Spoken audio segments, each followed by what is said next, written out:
ਵੇਖਿਆ ਸੀ ਤੈਨੂੰ ਪਹਿਲੀ ਵਾਰ, ਉਸੇ ਵੇਲੇ ਹੋ ਗਿਆ ਸੀ ਮੈਨੂੰ ਪਿਆਰ। ਸੱਚੀ ਗੱਲ ਤੈਨੂੰ ਦੱਸਾਂ ਮੈਂ ਬੇਬੇ, ਤੂੰ ਮੈਨੂੰ ਲੱਗਦੀ ਹੈ ਹਾਲੀਵੁੱਡ ਸਟਾਰ।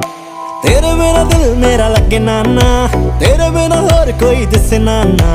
इतना भी मुझको सताना ना, हुण आजा बेबी क्लोज मेरे आ भी जा, आ भी जा। तेनू हौली हौली नचदी वेख के नचने दा जी करदा।